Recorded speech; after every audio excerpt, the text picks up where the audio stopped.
What's up, everybody? Welcome back to another Bear Show. I'm Ivan Vargas. Got a great show for you. A little pregame warm up for the big patron show tonight. Obviously, if you are a patron, you know that Jaden Daniels will be talked about tonight on our patron channel by DDP, and I believe Shane will be there as well. So, hey, maybe there might be a surprise guest or two. I don't know. I'm not saying there is. I'm not saying there isn't. But sometimes, you know how they work. They like to surprise you guys. But anyway, before we get started, speaking of Patreon, make sure you like, share, and subscribe to the Tape Never Lies Network. Become a patron today if you want all the great breakdowns that DDP and Shane have been delivering this offseason. It has been great. There's going to be another great one with Jaden Daniels. Obviously, we're not going to just focus on one quarterback. We're going to continue to push forward. That's what they've done since the beginning. That's what they're always going to do, is make sure they address every single prospect going into the draft. I'm telling you, once Draft Mob kicks off, it's going to be on fire. But what we're going to do here tonight is we're going to discuss a little bit about Justin Fields. We're going to, and yes, it is babyface Ivan Ray. I did shave. What's up to everybody? Let me go ahead and address everybody in the chat. What's up, everybody? Logan, Michael H., Ray Rojas, Cuthbert, what's going on, guys? Hope you're having a good night. Raymond, how are you? Happy Tuesday, TTNL family. What's good? You know what? To be honest with you, everything's been great. Today has been an awesome day. I spent a lot of time with my son today. We got him and our daughter into this, I guess it's like a gym for kids. It's called Kids Strong. It's in Elmwood Park. My wife's been telling me about it for a long time because my kids they just don't stop. They're like me. They don't stop. They just keep going and going and going. Freaking Energizer bunnies. So we thought it'd be great for them to go burn out that energy and actually learn a few things on how to, just typical kid stuff. They're not like lifting weights. It's just balance. They got rings there. They got climbing ropes, monkey bars, some like heavier balls for them to carry, things like that. Like, it was a blast. It's very interactive with the parents. I was in there, and like I said, my son doesn't really he doesn't really do listening well right now, so he just goes, and he pretty much took to it like a fish to water, and I was so happy to see him enjoying it. So it's been a great day, Raymond. Thank you for joining us.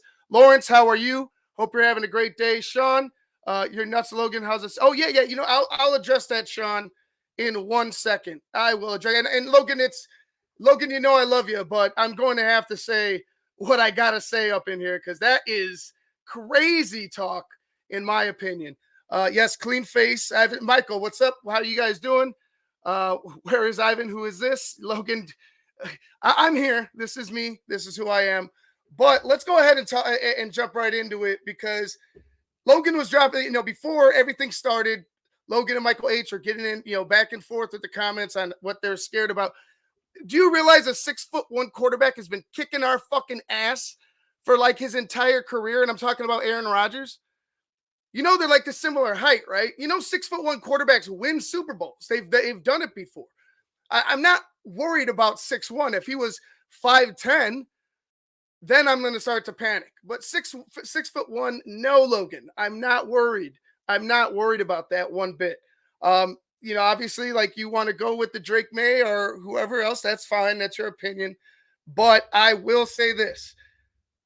If you think 6'1" is just a midget, then I don't know what to tell you about what Aaron Rodgers and some of the other 6'1" quarterbacks that have been kicking our ass throughout the years have done. But either way, appreciate you, Logan. I'm just gotta give you the truth. Gotta give you the truth there. So that's what I do. That's what we do here at the Tape Never Lies Network.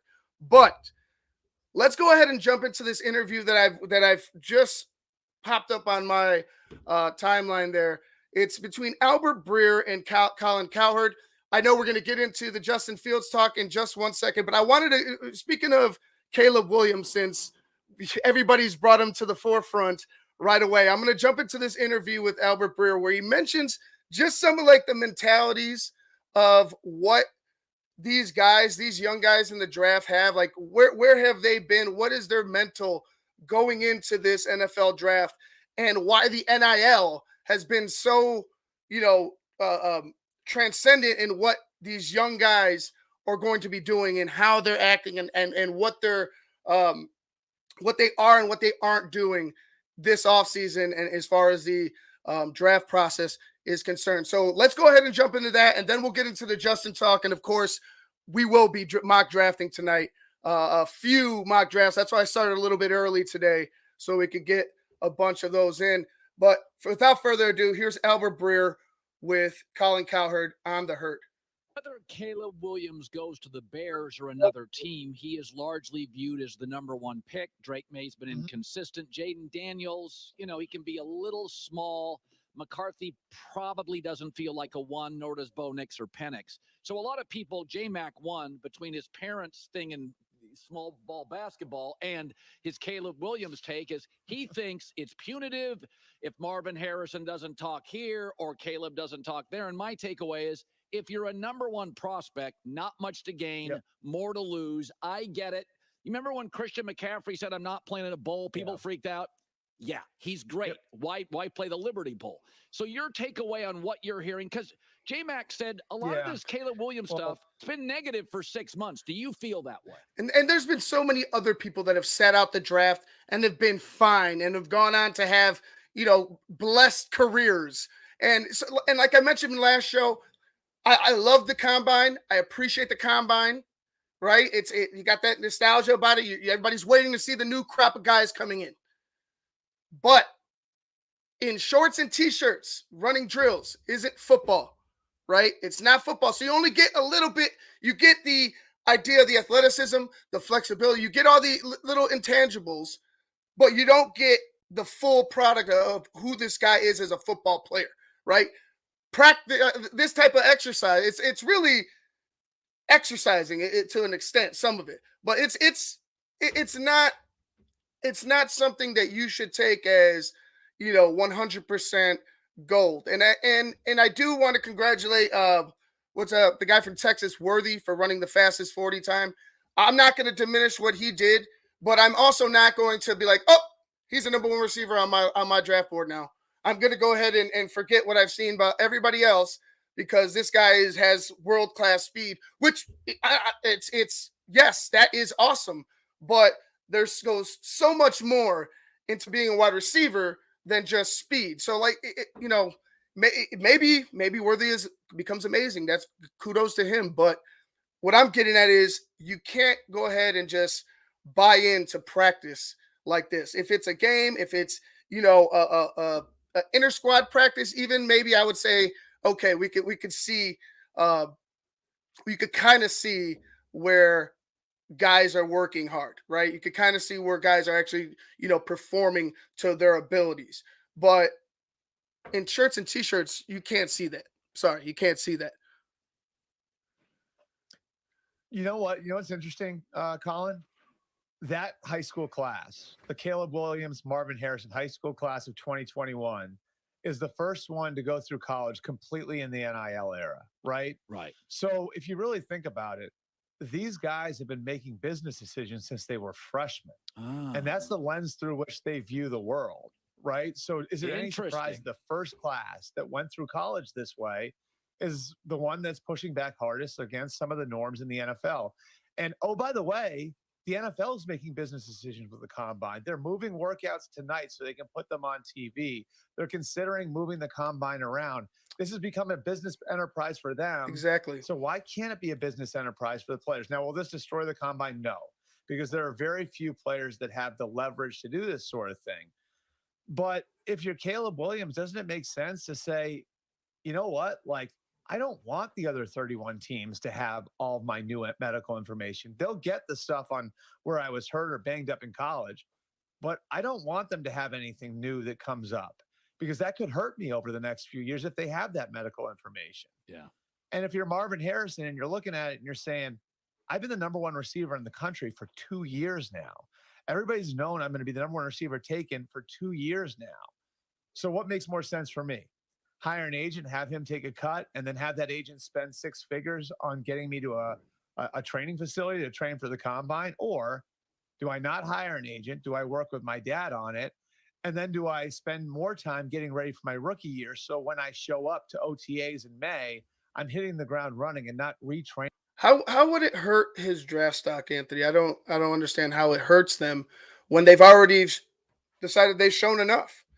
So they have to go through this, even pro days to an extent. Like I said, shorts.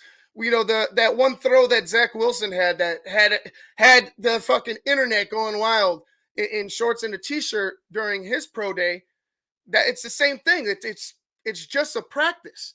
It's just pitch and catch. There's no real thought process going into it. They're just looking at your mechanics and how you throw them and how you can how the strength of your throws and stuff like that. It's not like they're learning everything about you as a football player, right? So seeing how they performed in games on the tape, watching both Caleb Williams and knowing what Marvin Harrison Jr. has done in his time at Ohio State, I don't see how they hurt their draft stock.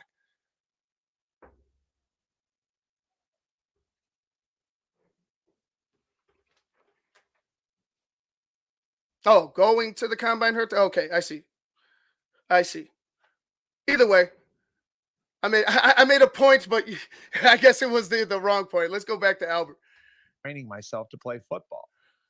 I think the Cardinals at 4 are going to be ecstatic that Marvin Harrison is doing things this way because they're going to get a more ready-made player in May. That guy is going to be more ready to go in May, which ostensibly means he's going to be more ready to go in September. So, again, I think this is sort of I got you, Anthony. My bad. These kids came up in as the first high school class to go through college completely in the NIL era.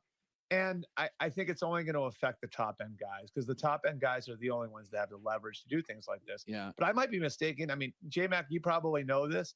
I think NBA players have been skipping medicals at the NBA combine forever. So it's not like this is unheard of in other sports. That's right. There you go. That was Albert Breer on the end. Colin Cowherd on the Herd from FS1. I can understand it a little more clearer now. Like I didn't realize that this was the first group of players that were coming off the have come into the college ranks with the NIL. I didn't realize that.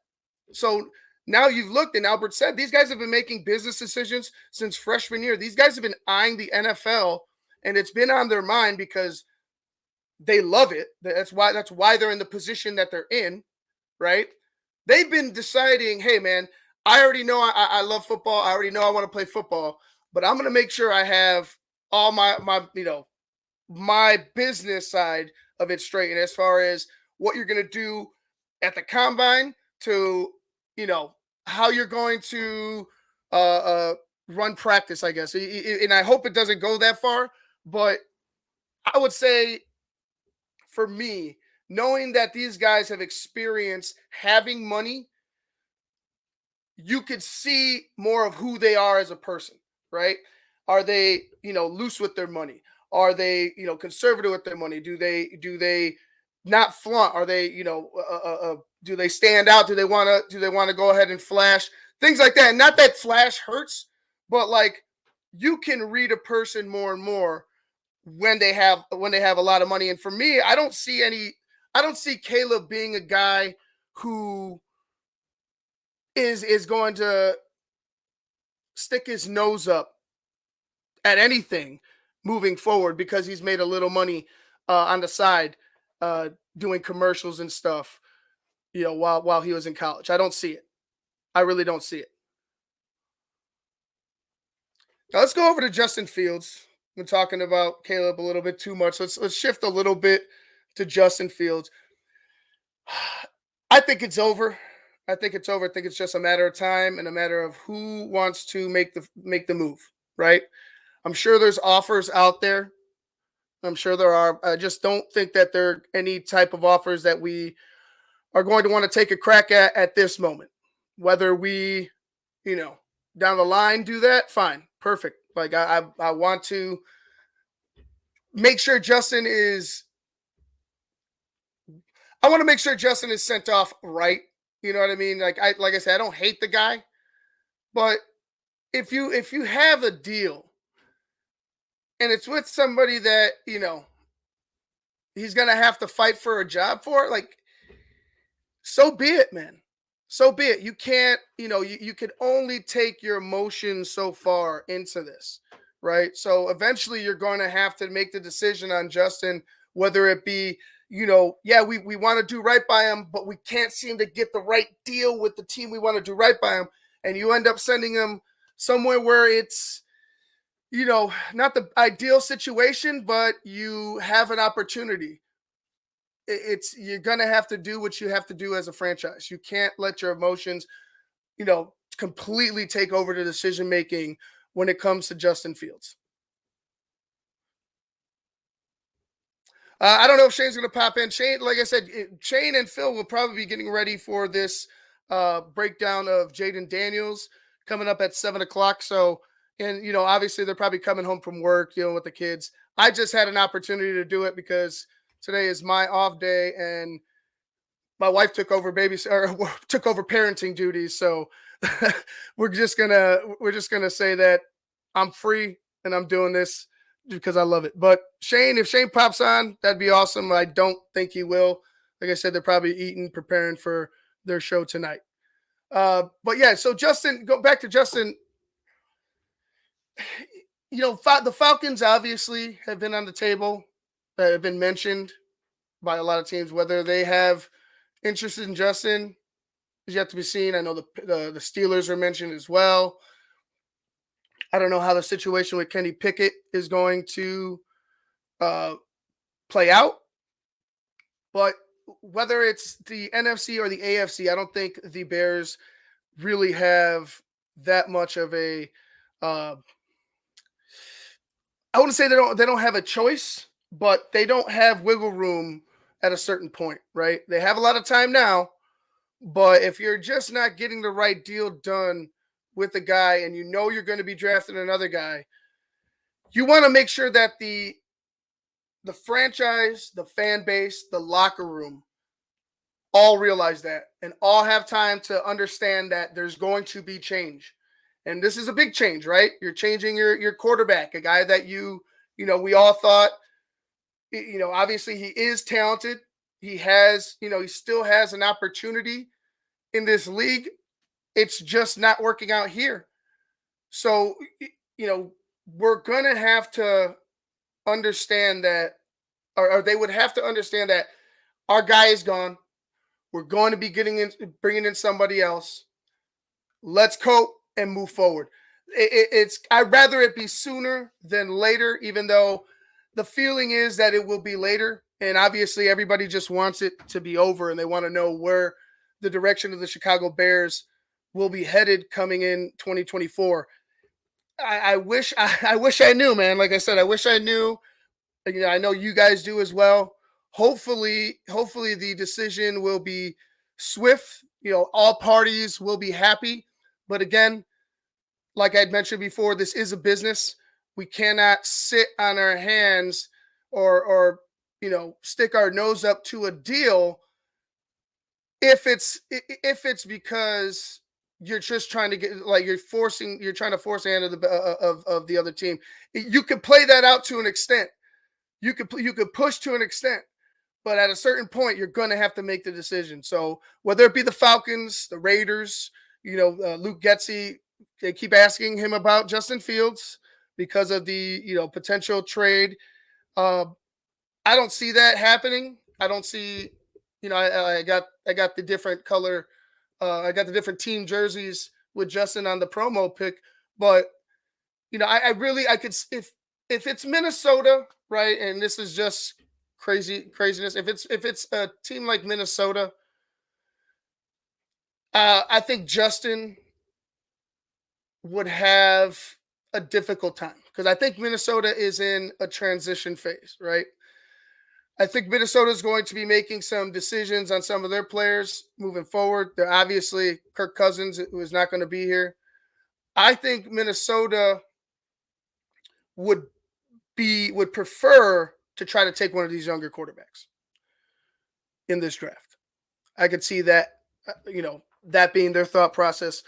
Up north, finding a different quarterback, moving on. They've seen Justin. I mean, I'm not saying that they don't, like Justin. They've seen Justin, but I think them trying to give draft capital for a guy that, hasn't been at his best when they have an opportunity to, either go up and grab a guy that they really, really want at quarterback, or, kind of stay where they are and find their own route. I don't know if Justin fits in Minnesota because of their mentality right now. I don't think that the Vikings would go ahead and trade draft capital to sign a guy because of their wanting to draft a younger quarterback, mold him into what they want. And you got, like I said, you got Atlanta, which would be the ideal. Atlanta seems to me like just perfect. Everything seems perfect. Justin will have weapons. He'll have younger guys. Obviously, we've heard that he, him and Bijan have some type of relationship, a friendship. So, I would just hope that would be the case, because I don't hate Justin Fields. I really don't. I really don't. I don't see it working out here. I haven't seen it worked out here. And the incremental, progression that he has, it just isn't enough. And I mentioned it before. It just isn't enough. Can he find, himself in Atlanta? Is he more, does he become more comfortable? Does something, click? Maybe. They have the talent there, the young talent there to do it. I think Raheem Morris, second time around at coaching, I think this guy's going to really change who the Atlanta Falcons are. If I think Raheem Morris will have success with the Atlanta Falcons. Now, they're in the same predicament. What do they want to do? Do you want to draft a young guy, or do you want to go after Justin Fields, try to, unlock what the Bears couldn't unlock? And they could go on, Giants, Raiders, on and on. It's the same question. Do they believe that they have the personnel to unlock Justin Fields and the coaching to unlock Justin Fields? If the coach doesn't believe in him, or if the offensive coordinator doesn't believe in him, and you're kind of forcing him down, Atlanta or Pittsburgh or Las Vegas or New York's throat, Minnesota, what do you think's going to happen? Shit's going to backfire. It's going to backfire, and it won't be good for all parties. So it's a very sticky situation when it comes to Justin Fields and how he will be handled, how he'll be, either moved on from, or, I don't see him being brought back to the Chicago Bears. It doesn't sit well in my gut. I just don't think that's a possibility. You have two quarterbacks, a guy that, is beloved there, and a guy that you're trying to, push on them, even though I don't think Caleb Williams is going to, if that was the case, I don't think Caleb Williams is going to come in there and be a jag-off to Justin Fields if that were the case. I don't think either player would just, say fuck you to the other. I think they'd work together, but obviously with that type of situation, the media will be stirring up questions. There will be a lot of thoughts on how the relationship is and what's happening throughout that locker room between the two. If Justin were to stay and they were to draft Caleb, which once again, that's very, very it's a deep stretch, if you will, in my opinion. They're going to mess Fields over because poor leadership. 3 coaches failed to get him help and protection. I mean, I hope they don't. Like I said, I hope they don't, Tyrone. Like I don't believe by any means that Justin had the best situation here in Chicago. And one could even question whether Justin should have been drafted to Chicago in the first place. With these guys, with Nagy and with Ryan Pace on that desperate, heave, I think Justin would have been better off with the team that was more stable, with a quarterback, with a veteran quarterback who, had some time left on his contract where he was able to sit and grow. He would have been better off in that type of a situation than going to the Bears in a desperate attempt to save 2 guys' jobs because they thought they were going to turn him into Pat Mahomes in a year.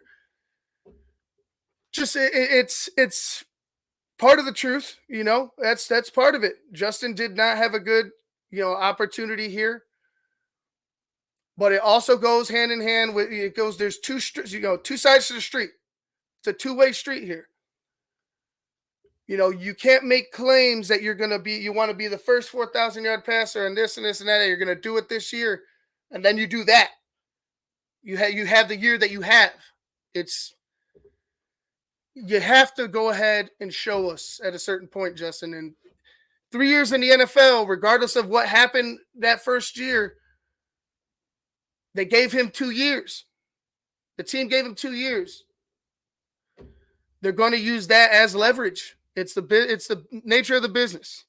I just hope that they send him off well, because I don't believe Justin is a coward. I don't believe he's a bad human being. Right now in his development, he's not a great quarterback. Is there flashes? Yes, but is there consistency? No.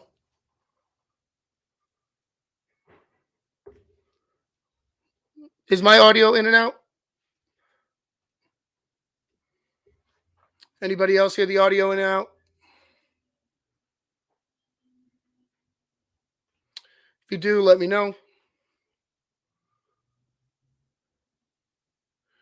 But yeah, as far as Justin Fields is concerned, to wrap things up, bon voyage, brother. But we need to move forward. I just hope they send you to a place. I really hope it's Atlanta. They send you to a place where you can, continue to try to be the quarterback that you want to be, to continue to excel. But it's just not working out here. And I see the Bears with this unique opportunity in this draft to draft somebody that I believe is more polished of a quarterback than Justin Fields is right now. After 3 years.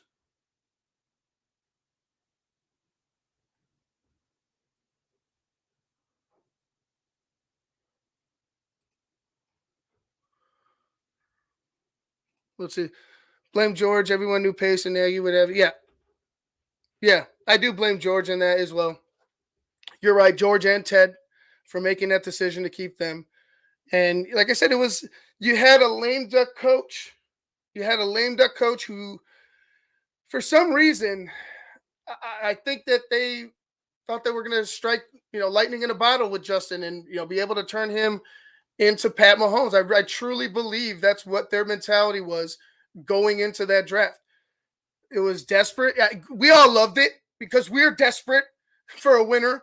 We want the success. We want somebody to succeed. We all wanted Justin to succeed. It's just not working out that way. It hasn't been working out that way. It hasn't been consistent enough.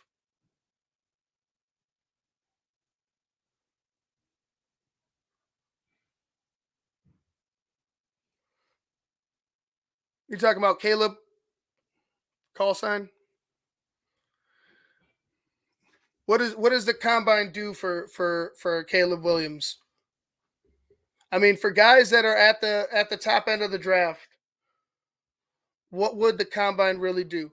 Like we mentioned before, I believe somebody who was it, Anthony, mentioned in the chat, Worthy's with that 40 time, his draft stock will shoot up. But with Caleb Williams, with a guy like Marvin Harrison Jr., Jaden Daniels, Drake May, all who didn't go out there and perform, what does that do for them? What does it do? It could only hurt them in the grand scheme of things. These guys are going to be top 10 draft picks. What if they go out there, they have a shitty day? They're working with other wide receivers, they're working with other guys. It just doesn't make sense for them to go out there.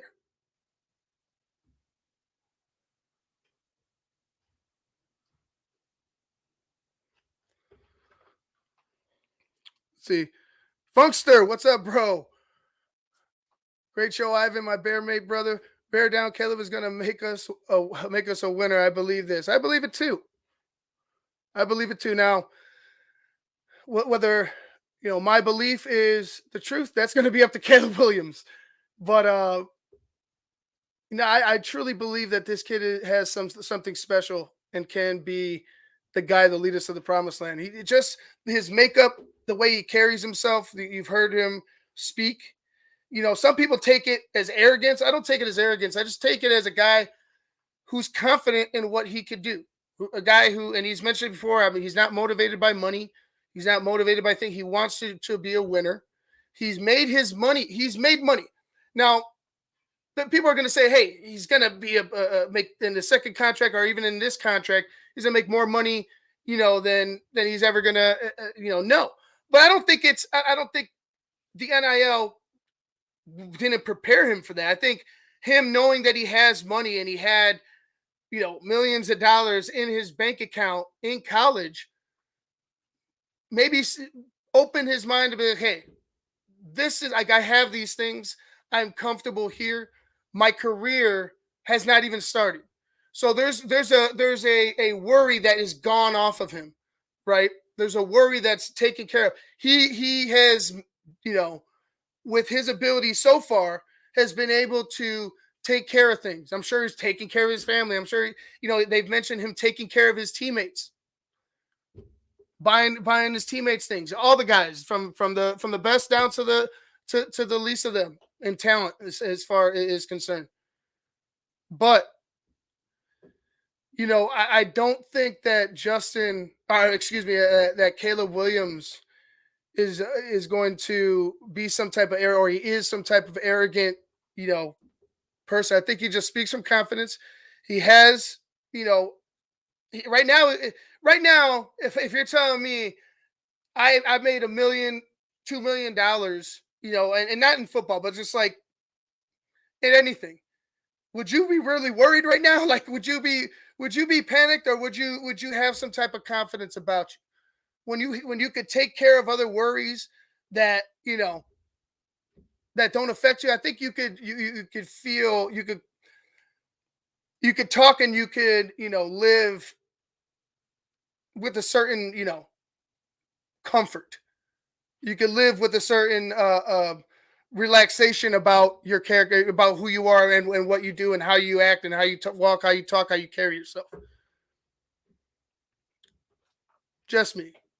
All right, enough about Caleb. We're gonna get into this draft stuff. If you haven't been here for the mocks, this is how we do it.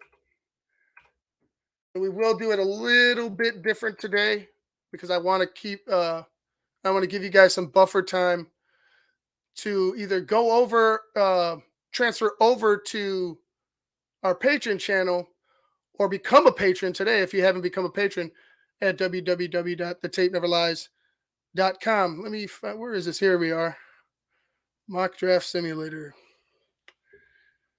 7 rounds. Chicago Bears.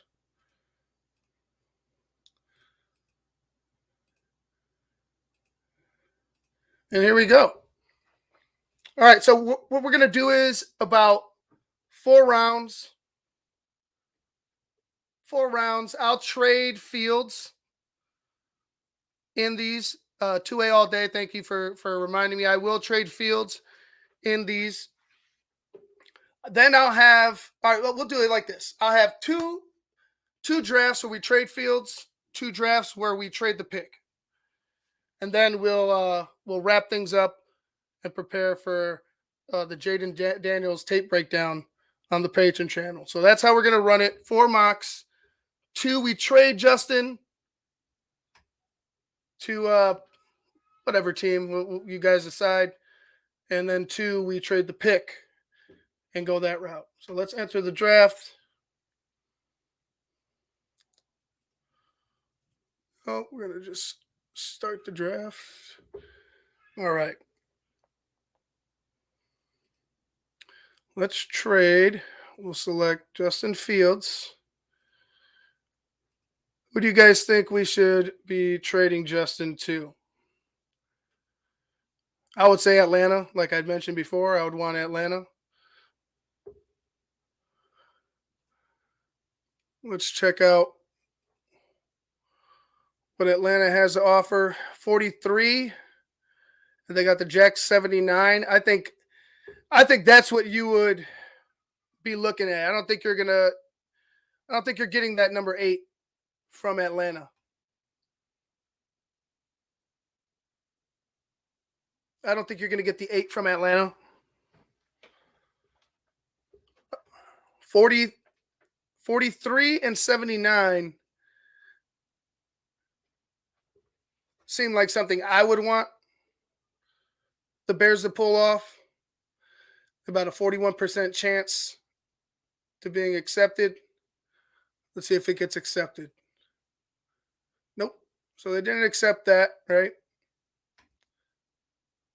Now we dropped to 110, which, you got to realize that there is going to be some depreciation, right? There is going to, you guys know how it is when you take the car off the lot. It is what it is. Trade Fields to Indy so we could get Bratcher back. Oh God, I miss Bratcher. Bratcher's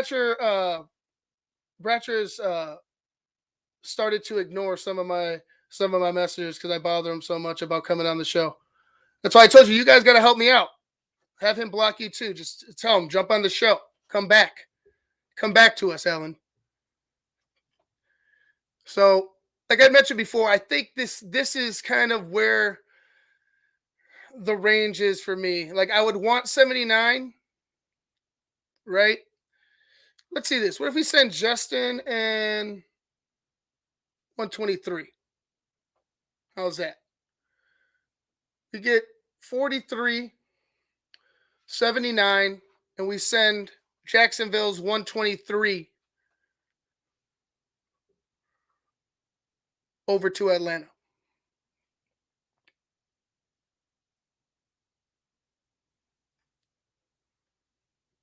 I think that's a reasonable ask.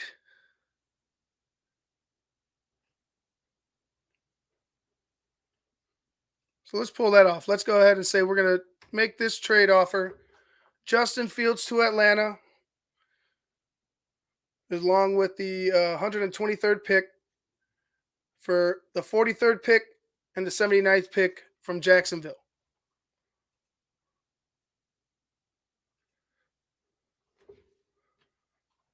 All right, now we're in business. So we have our draft picks are 1, 9, 43, 50, or 75, 79, 111, and 143. We've added right here in those middle rounds, we have 5 top 100 picks and 1 pick, about 11 picks out of that top 100. So I say we have set ourselves up pretty well. I don't know how you guys feel, but for me, I feel like that is a nice little pickup for moving on from Justin, selecting Caleb Williams with number 1, adding in the second round, adding in the later rounds as well. It just seems like the right choice to me, so we'll go with that. Number 1, Caleb Williams off the board, and here we are at 9. Drake May was taken number 2. Marvin Harrison Jr. right after that. To the Patriots, Malik Neighbors to the Arizona Cardinals, Joe Alt to the Chargers, Brock Bowers to the Giants, Byron Murphy II to Tennessee, Cooper DeJean to Atlanta. I don't know if I would have went that route if I was Atlanta, but hey, you do you now, boo boo. I don't give a crap. It's all on you. We got what we needed. We extracted what we needed. Let's take a look at 9, right? Maybe we can move down from 9 if we want to move down from 9. So we got 1 offer right now.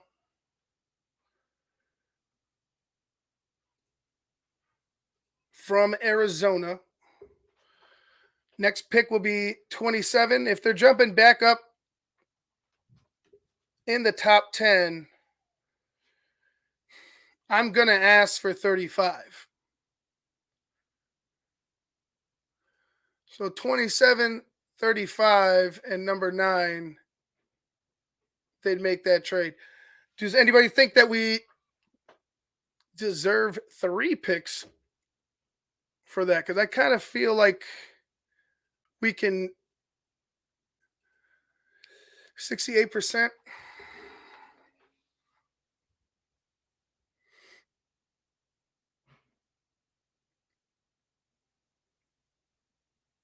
Okay, let's see what we do.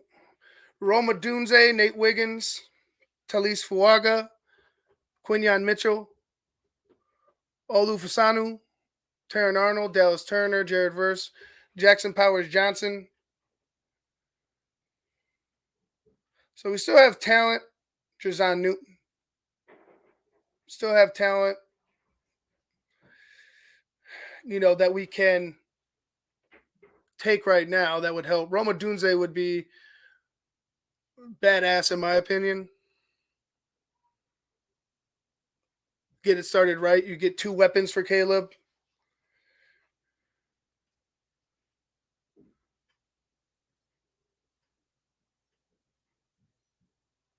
Oh, did KC trade?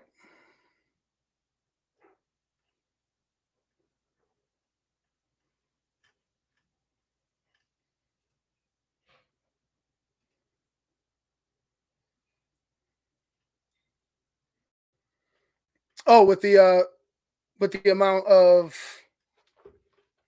draft picks is what you're talking about, Shane. Okay, so let's see. Let's go ahead and check out Arizona.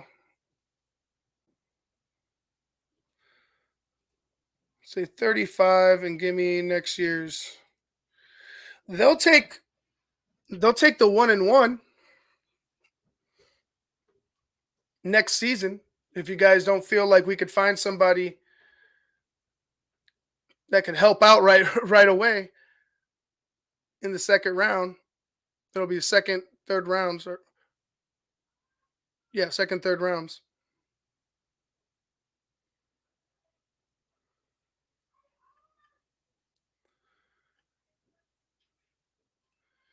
Two-way takes Olu. I would want to take Olu. If I'm sitting there at 9, I would like Olu there.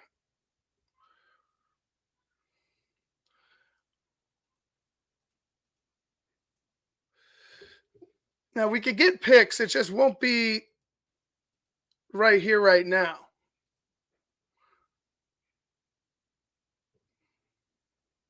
And quite honestly, I would rather, if they see enough guys, right, on their board, and they have something like this, like I would just want you to go after the talent right here, right now, if you believe in that talent. Ryan Poles has done a good job. He's found starters. He's missed on a couple. Tyler Scott is yet to, I would say, give him another year before I make a complete decision on Tyler Scott.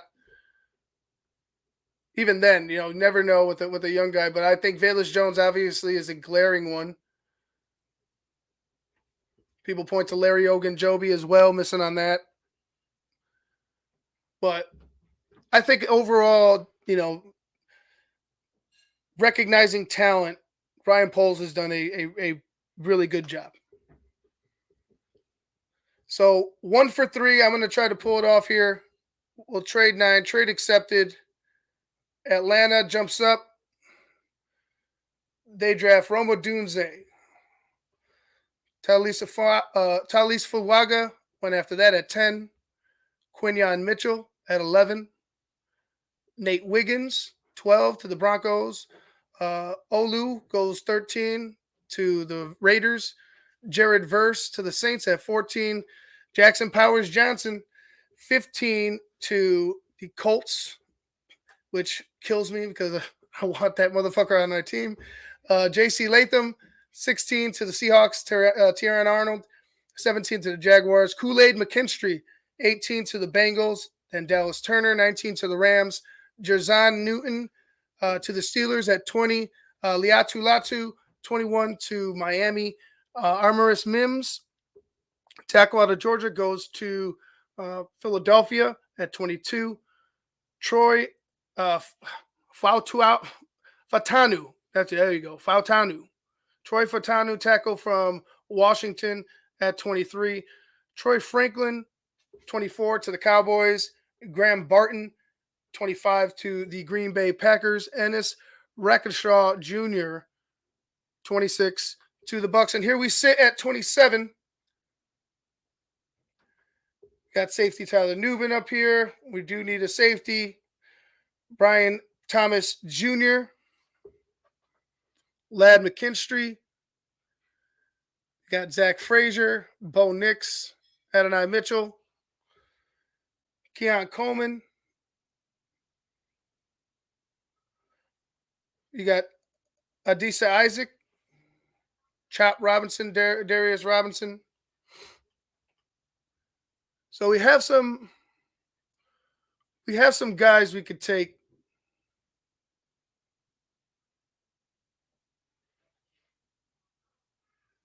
I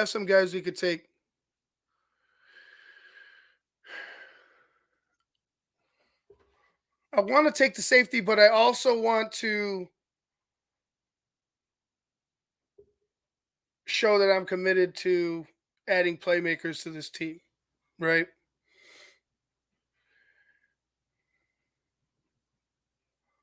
Where do we sit? We got another one. We got 27. We got 35. And we got 43. So we'll be picking pretty quickly here. Where I would go, to be honest with you, is I'd probably take Brian Thomas Jr. I do like a Lad.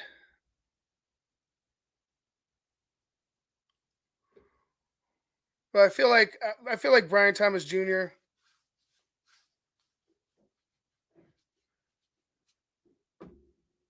would help out the Chicago Bears. Hold on one second.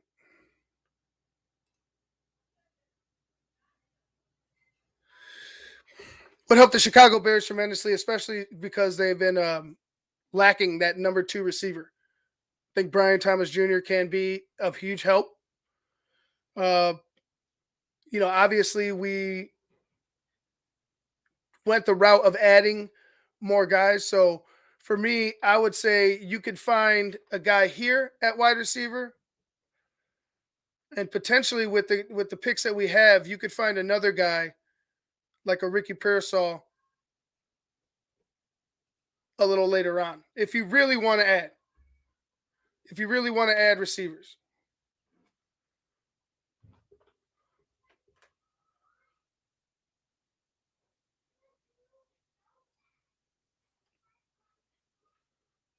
So, like I mentioned before, we're going to go with the playmaker, Brian Thomas Jr. Now you have somebody opposite of DJ Moore, a younger guy who can hopefully click with your young quarterback. And then you still have picks to go. So at 35, I will take the safety. Or maybe not. Maybe I'll go with Robinson from Missouri. You see where the dilemma comes, because I got Roman Wilson. I would want to take Roman Wilson here. You still got a bunch of safeties down here, and we have some picks. Like I said, we also have 66, sitting there at the top of the 3rd round.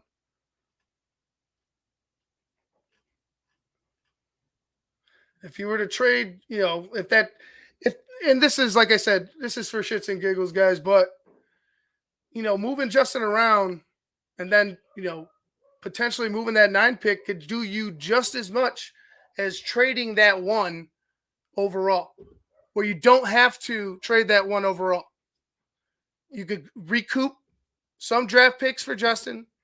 You could trade down, especially if there's a team that's convicted on a player. There's some teams, like I'd mentioned before, middle to late teens into the 20s, that might be desperate enough to go up and try to grab one of these quarterbacks or go up and grab one of these playmaking wide receivers. I don't see how you can't make that work out just as well as trading the number 1 pick.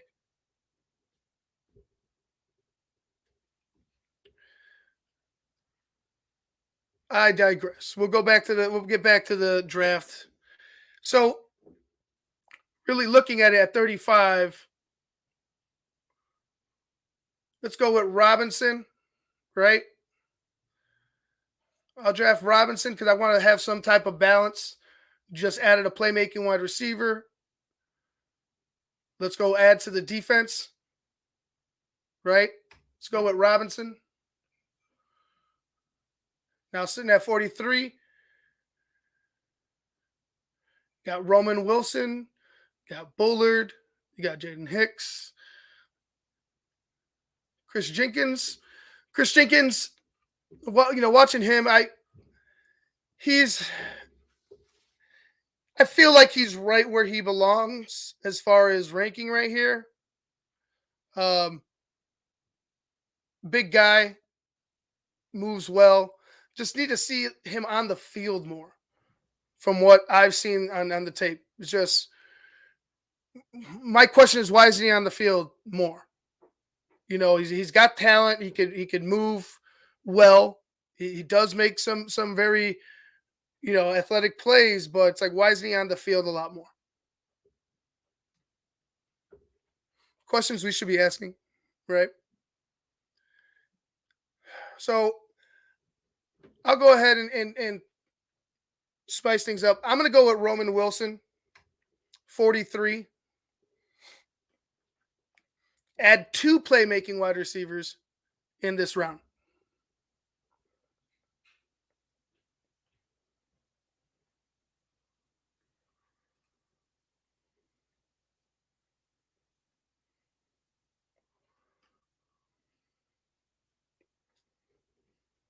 So where we at 66 now.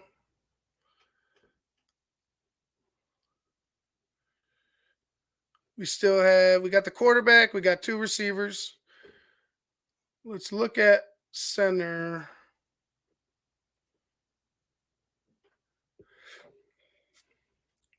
Got Van Pran.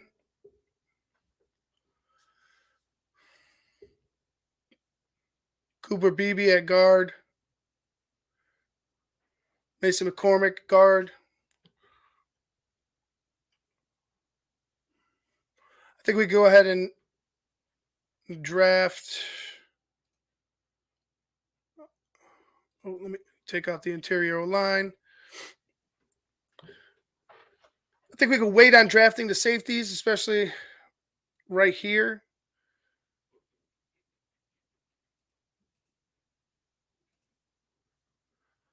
Let's go with the best guy available, right?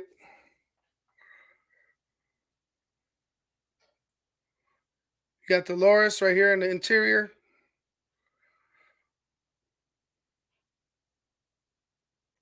Check out the running backs.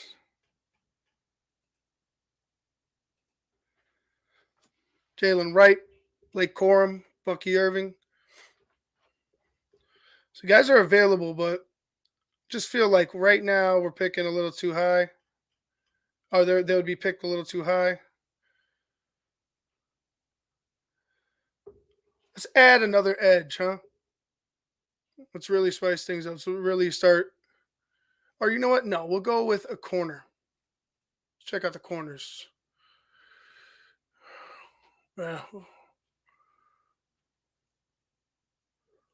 Maybe we can't afford. Maybe we could afford to wait.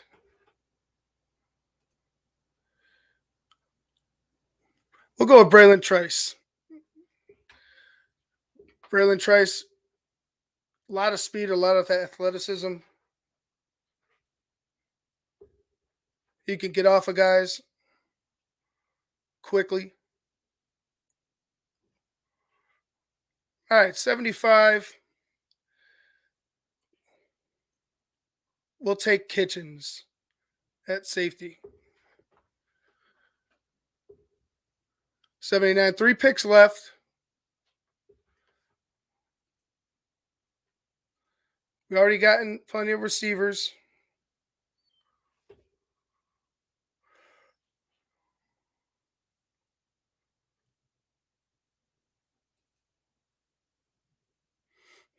To be honest, if Rice is there,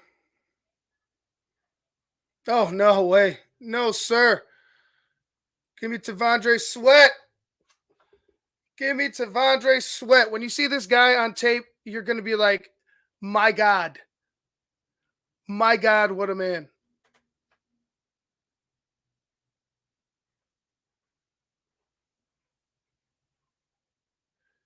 Oh, wow. 30 pounds lighter. That is a red flag. I did not see that.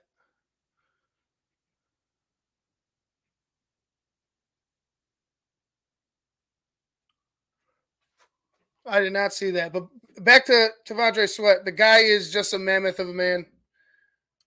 He moves well, very violent. Somebody Chicago will fall in love with very, very quickly. So that one, to me, that one, if he's there right in this area and the Bears, at what was their pick? 79. That's if they have 79 or 75 and Sweat's there and they think that they could wait on a safety, I would be ecstatic. The guy, like I said, the guy is a monster. All right, so that leaves us with 111. Gonna take a peek at the running backs here. Got Marshawn Lloyd. I know a lot of guys were hyped about him, the way he ran. You got Braylon Allen, Bill Shipley, Trey Benson. Isaac Garendo helped his stock as well during the combine. The guy that didn't help his stock, well, it kind of sucks for him.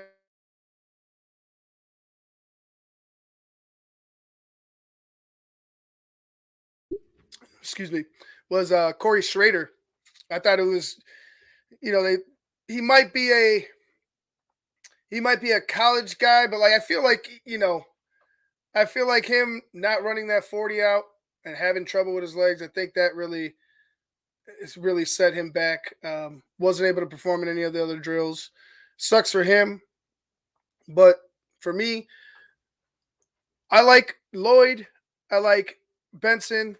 And to be honest, I like Garendo. Right here, I just think that if you're going to take somebody watching Trey Benson, seeing Marshawn Lloyd, I kind of want to go with Lloyd. And I think that's what I'm going to do. I think Marshawn Lloyd will be a physical back. I think he'll help in the pass, or he'll help out with pass protection. I think he'll be a good fit, and he's fast. That helps as well. So sitting here with our last pick, 143.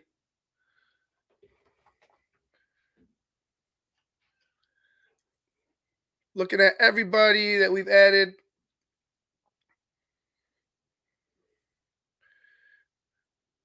Do I want to add another receiver? Taj Washington. I would have added another receiver at 75, but I was just a little worried I was going to miss out on one of the, higher rated safeties. Well, we'll go with Taj Washington here.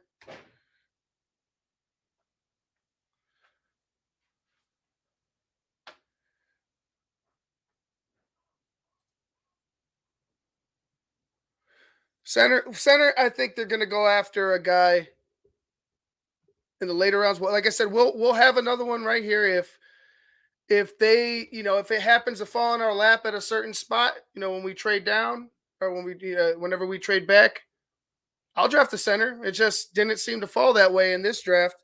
I just like to go another route. So to wrap up the first one, we got Caleb Williams, number 1. We traded number 9 for number 27, number 35, and number 66. We added Brian Thomas Jr. We added Darius Robinson. We traded Justin Fields we received, and then the 123rd pick, we received a number 2 pick at 43 and a number 3 pick at 79. We picked up Roman Wilson at 43, Breland Trice at 66, Cameron Kitchens at 75, Devondre Sweat at 79, Marshawn Lloyd, and Taj Washington at 111 and 143. So I felt good about that one. Like I said before, we're doing this for shits and gigs, just trying to see engage. And now that the combine's over, you kind of have a better idea. You kind of like, somebody mentioned before, and it's been mentioned plenty of times, it's either proving what you've already known, about guys, or it's showing you a little bit more about, with some guys that you thought were, dead in the water. So like a guy like Worthy running as fast as he did, somebody's going to take a shot at him now.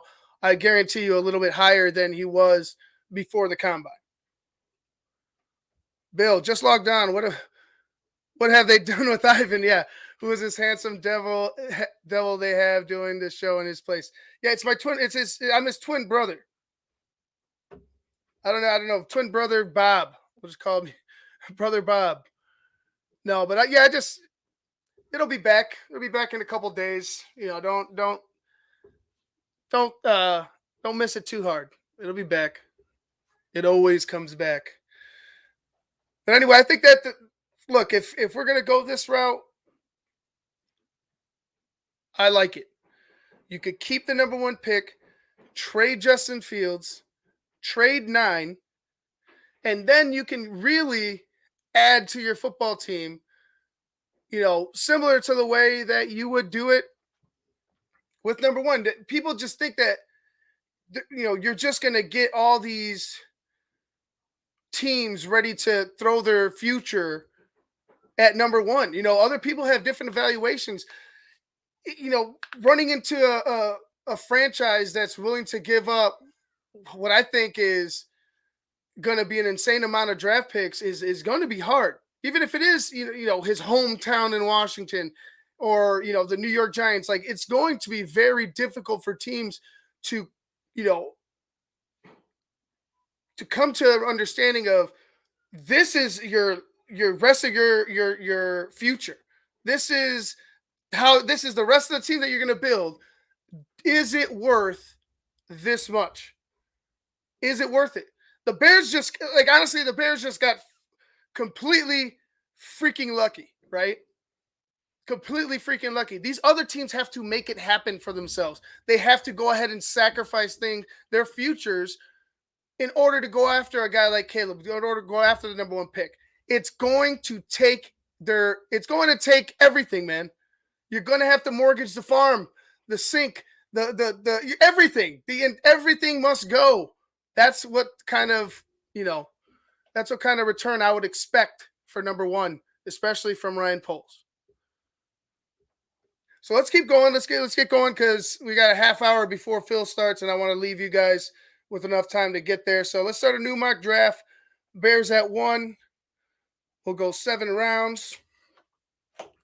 And this will be the last time we take Caleb at 1. And then we're going to start trading the pick. So we'll start draft. Caleb at 1. We'll trade Justin Fields.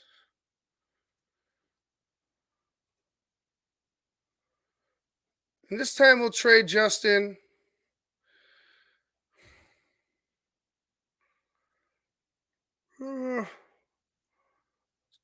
Say we trade Justin to Pittsburgh.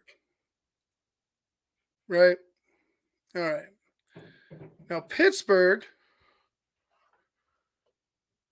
people may think 20 is in play with Pittsburgh. I do not. I do not. I think Pittsburgh will hold on to this 20. They'll probably try to offer us 84 and like 121. What I would want would be this. And it looks like they'd want to trade it, to be honest with you. I know this is a computer, but they would want to trade it. So, hell, maybe Pittsburgh, according to the computer, Pittsburgh's the one interested more than Atlanta. But 3 picks for Justin, it just doesn't seem realistic.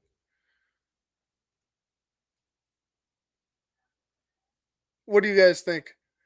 3 picks for Justin Fields? I don't think so. I do not think so.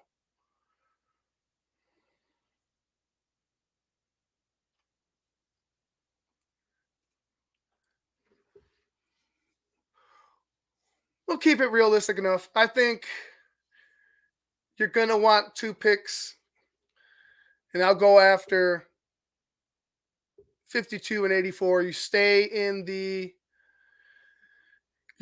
top 100.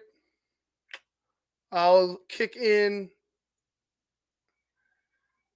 143,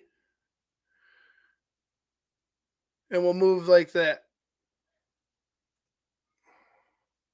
So we get 2 top 100 picks, Justin Fields, and we give up 143 to the Pittsburgh Steelers. I think that works. So yeah. Just my future. Like a future third with. Okay. Try that another time. So, all right. Traded Justin, right? Now, we have these picks back here, right? We just accumulated picks in the back end, 2nd round, 3rd round. Do you want to trade 9 here? For me, if that's what happened and we get those picks, I would be happy. You know, whether it be with Atlanta or whether it be, you know, with whoever, you know, with the Raiders or with, you know, Pittsburgh, doesn't matter. As long as, you know, if we're able to accumulate a 2nd and a 3rd for Justin, I would be happy. So let's take a look at who's available, right? Nate Wiggins, cornerback, Talise Fuaga, Byron Murphy, Quinion Mitchell, Fasanu, Taron Arnold, Jared Verse, Dallas Turner, Jackson Powers Johnson, Latu, Latham, Josiah Newton. So there's still plenty of guys. Graham Barton, Tyler Newbin. So there's some guys out there. Zane says trade 9.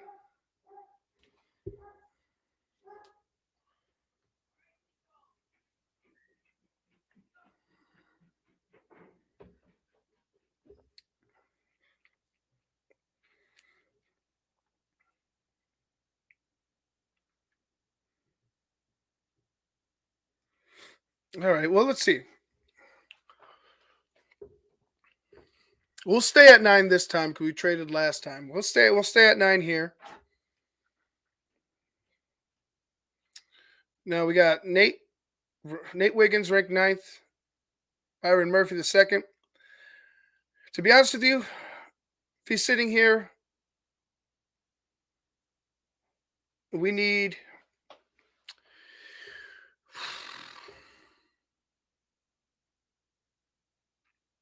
I would really like Byron Murphy, but I feel like you could find guys like a Sweat. You know, even a Newton is falling a little bit. So right here, I'll take Fasanu, right? Because we're gonna go ahead and bring in a defensive guy in the later rounds, right? Murphy, yes, Murphy is a 3 tech. Bring guys in the later rounds, so I think that's a good pick there. You bring in depth, you bring in competition at the left guard spot. So I like Fasano there taking a tackle. You know, you've taken a quarterback, you've taken a tackle, you've talked about depth on the O line. You know, I can see the Bears really focusing in on uh, linemen later in the draft. You know, because I feel like there's a lot of good linemen out there that can really help out. And by later, I mean, you know, third, fourth round ish. If they can collect more draft capital in those rounds, that'd be awesome. Because then you could, you know, possibly nail a couple guys that you have had on your board. Fucking Cowboys. Jackson Powers Johnson to the Cowboys. God, I don't wish that on them. So here at 52, right, we got Javon Bullard, Jaden Hicks, Jonah Ellis, Ricky Pearsall, Kyrie Jackson, Jonathan Brooks, Mike Sanristol. I can't do. I'll butcher it every time. So I'm sorry, dude. We got Braden Fiske, who can move. Like I mentioned before, there's some interior linemen you could go after. They can really help you out. So let's go ahead and quicken things up here. Let's say we go ahead and we draft the top safety because he's there, or the top safety on the board. So we'll draft Javon Bullard.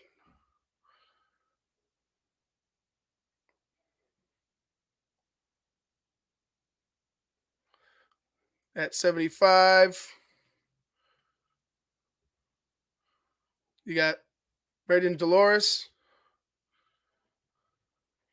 You got the center, Van Pran. Devondre Sweat, like I mentioned. So I'll do this. I will go ahead and I'll jump up. Since you guys want to see a center drafted, I guess, like, you know, although I think they're really going to go after, they could potentially draft a center, but I think they're going to go after a veteran guy and then, you know, maybe groom a guy, hopefully develop one. But at 75, I'll go ahead and I'll take that. Van Pran. And then we'll go ahead and grab Sweat at 84.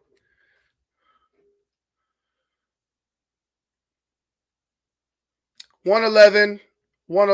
It was meant to be. Audric Estime, get on my team. The guy's a monster. I can't wait for him. I would hope and pray to see him in a Bears uniform just to watch him blow people up, because that's what's going to happen. He's gonna be making his own holes, picking up first downs and short yardage, picking up touchdowns. That's what that guy is built for. Although he can do a lot more, he can run away from you. That guy was just meant to beat you up as a running back. He don't even have to actually go after you. You're probably going to get hurt trying to tackle him.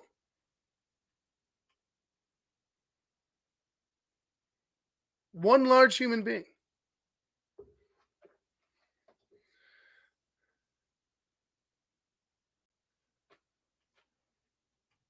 All right, so now that we have one more left, 123. Check out the cornerbacks. We got a corner. We're gonna franchise Johnson anyway, so I think we'll be good there. We already picked up our safety. Not really interested in these ends. Check out the receivers. Johnson, we got St. Grant, Taj again, Luke McCaffrey.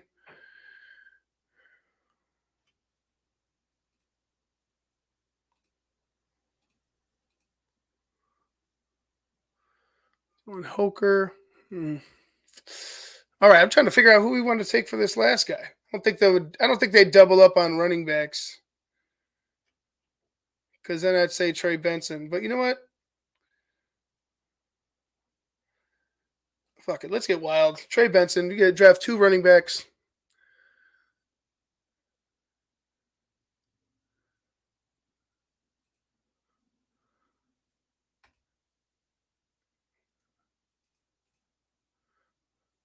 Two running backs at the bottom of the draft. So here we go. Caleb Williams. You got Fasanu there at 9. We traded Justin Fields. We picked up 2 picks, 52nd and 84. And we gave up 143. Javon Bullard, safety. Van Prant, center. Trevon Sweat at 84. Audric Estime at 111. And Trey Benson at 123. So that's with us staying put at 9. Now we're going to go ahead. Well, we got 10 minutes, so maybe we're going to have to cut this one short. So we're not going to be able to get into the deeper parts. But let's go ahead and real quick, let's do a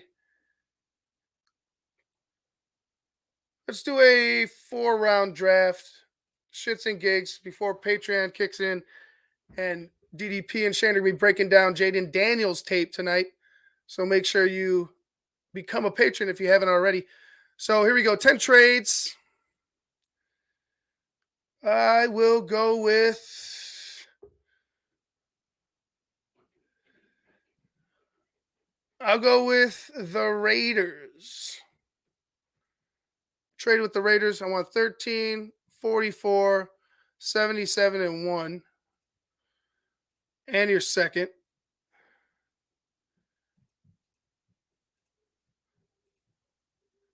Give me all these picks, Oakland. I want all of it. They're willing to give me their entire draft. That's what the Raiders are willing to give me.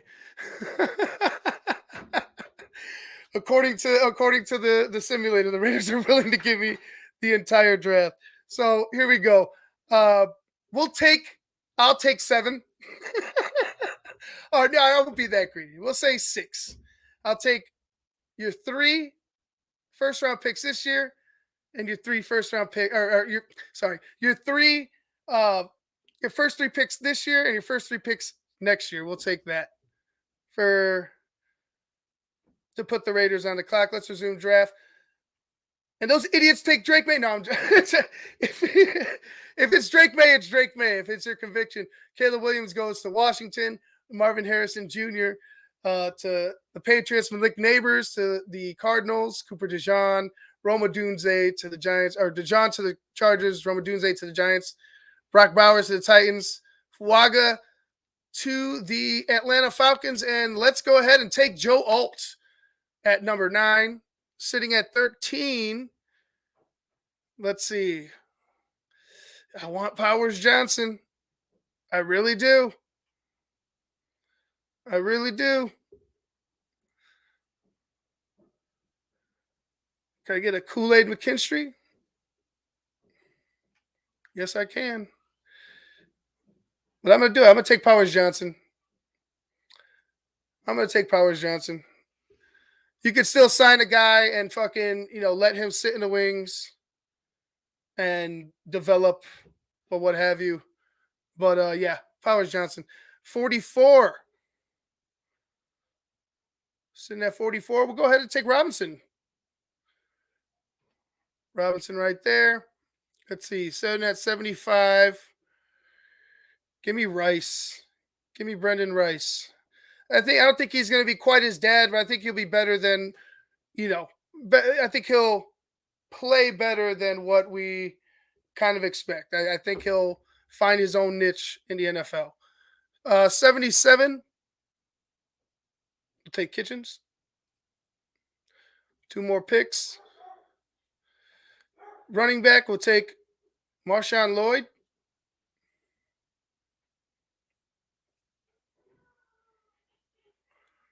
And at 123,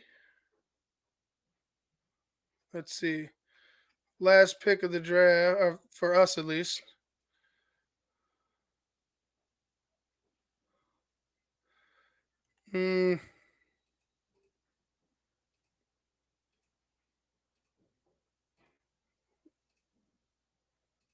Let's see. Ends. Oh, we already went. Oh, no, we didn't check out the ends. Eh.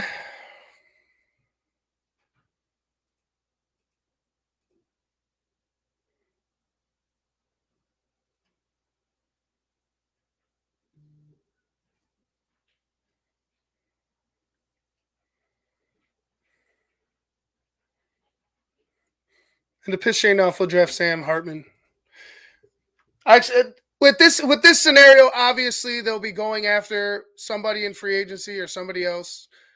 But last draft, let's do a wild one for shits and gigs. Joe Alt at 9. Then we trade. Got Powers Johnson, Darius Robinson, Brendan Rice, Cameron Kitchens, Marshawn Lloyd, and Sam Hart just for the shits and gigs of it. So anyway, that's the show, guys. Hope you enjoyed it. You got enough time to go over to the Patreon channel and prepare to enjoy another great breakdown from the boys, DDP and the smartest man, Shane Marsaw. All right, that's enough for me, guys. I'm Ivan Vargas. I appreciate you guys joining me here. It's been a fun one.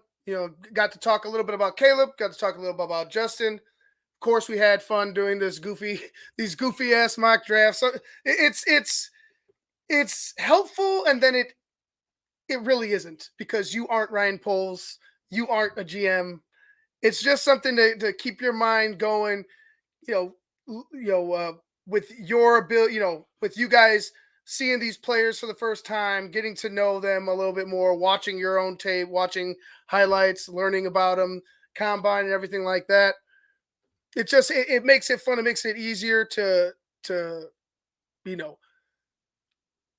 know who is who and who's jumping up the boards and who's being, talked about this offseason. So anyways, guys, make sure you check out the Patreon channel, like, share, and subscribe to the Tape Never Lies Network. Become a patron today, www.thetapeneverlies.com. That's enough for me. I'm out.